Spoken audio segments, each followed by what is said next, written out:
want to join you. Hey, Ken. We were talking about these resolutions in the counties, and do they hold any weight? It's coming here. I can plug it in. Thank you. Going in, I think you said you were supposed to talk about that a little bit. So we passed one on the Second Amendment. Maybe if we passed one with the BLM situation here, what kind of weight does that hold, or what does that allow us to do? He said there was a bigger strategy behind that. Sure. Can you explain that? Yeah, the bigger strategy is to give courage and impetus to Congress to pass legislation, right? And so the more your congressman, so you pass resolutions here and put your congressman on notice. Well, it's like this gentleman was asking before. You know, where are the other members of Congress at on this? Well, you've got a member of Congress from right here. And you can, you know, you send it to the governor, he may blow it off, but then he gets 25 of them. And then they come back to my governor and give my governor more courage as well, because there's a whole bunch of other counties. You kind of just keep building that leverage. And so I'll tell you that, and Mike can probably speak for this as well, people are taking notice of what's happening in a short period of time, because these things are going up. Like I said, we've got, you know, South Carolina passes their resolution, it goes up to their congressman. He actually stops and takes time to write a letter back to him and said, this is one of my top priorities. Now we need to get North Carolina and Georgia and Texas and, you know, get that educational effort out. The resolution process is an education by action. You know, you go in and educate your officials, and when you have to raise your hand, now you've not just heard something, you've taken action. So, I mean, it really is an education tool that just starts working its way up the line. In fact, that's how Boston, the city of Boston, that's how they got all the other counties and towns in Massachusetts united, and that's how they got all the other counties, or the other colonies united, was they sent out what was called the Boston Pamphlet. I don't know if you've never heard of it, go look it up. The Boston Pamphlet, Samuel Adams got 3 different committees to write different portions of it. They pulled it together, went to John Hancock, and it talked about what their rights are as men, Christians, and loyal British subjects, what the intrusions on their rights are, and the consequences if they do nothing, and then a resolution to acknowledge that those are the rights and the consequences, and to begin working together. And those resolutions went like wildfire throughout all the colonies, and they united in purpose first, to then begin to figure out how to unite in action. And that's our history. That's where that came from.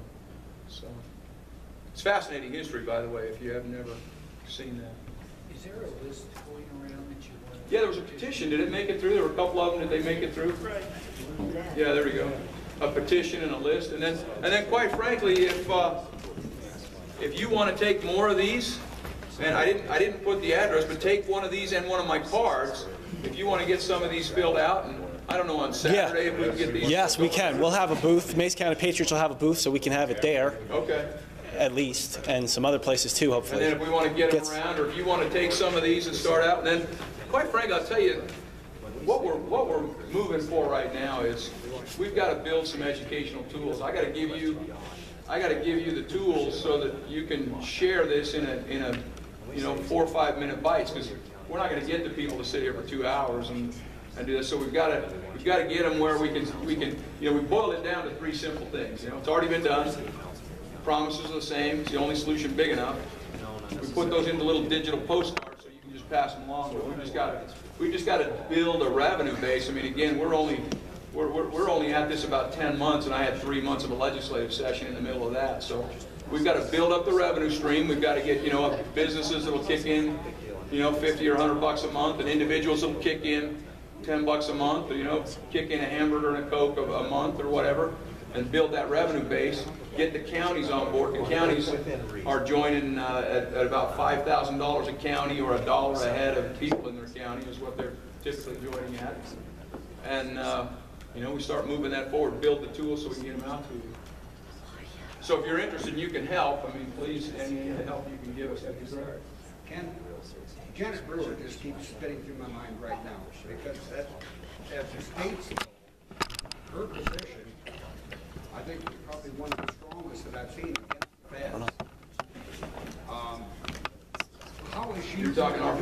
Attorney General? No, Arizona.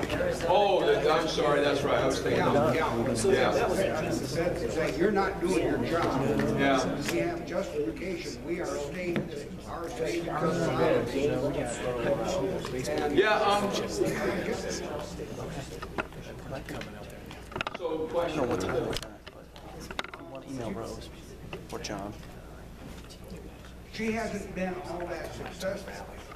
Even though there's a Supreme Court ruling that says the states have this kind of sovereignty. The feds have just flat slammed it. I'm concerned that we get a good movement going. And all of a sudden the feds are gonna slam the door somehow. Yeah, we're gonna get what we tolerate. Ooh. Never five words. But, and by saying that, I mean, politically, the states are supposed to operate as a team. That's the way it was designed. The states play team ball, and, you know, we've got a federal government that is now re-engineered itself to grow.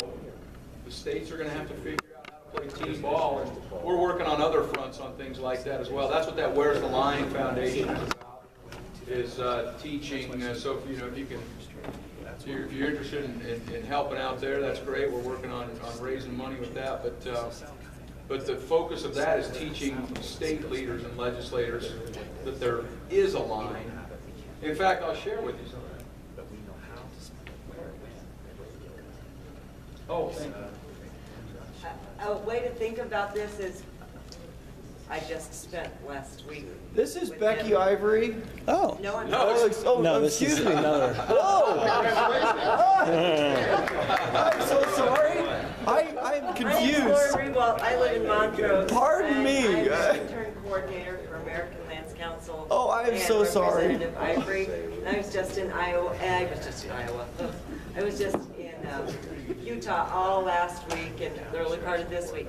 And when it's us against them, I'm gonna cheer for us. But now it's us against them, and the enemy of my enemy is my friend.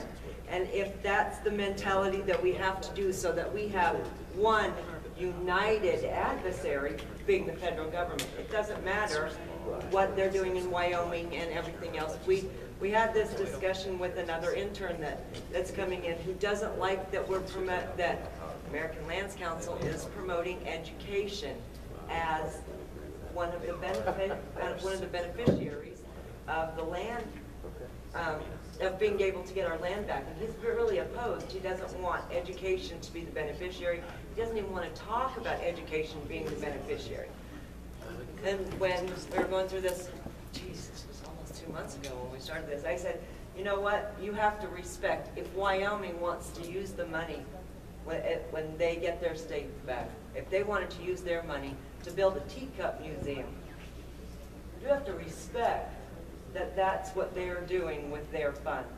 That's the state money from the lands, from the sale of their public land. You have to respect that, even though I personally think it's stupid, but that's what they did. You have to respect, and we have to come together and say, if Utah wants to do this with all the money from their lands and stuff, yeehaw.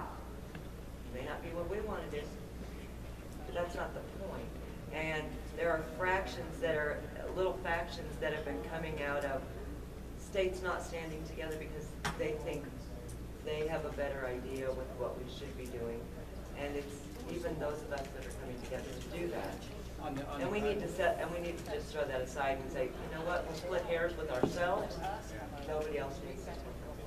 On the contrary, I think that is the point, is that we need the states to become their own states so Yep. they can do what they need to do. They need to do, and we need to stop telling each other, you need to do this, you need to do this, and we all need to say, we need to do this. And I gotta go. Let's all thank Representative Ivory for his extreme sacrifice, coming because of barely on his own expenses, to cover his expenses, giving so much time and energy. He was a great presenter, and we'll see everyone Saturday at Lincoln Park from 1 to 4. Are there, you have to reserve tickets for that? No. There's a click online where it says get tickets. Yeah, click on it.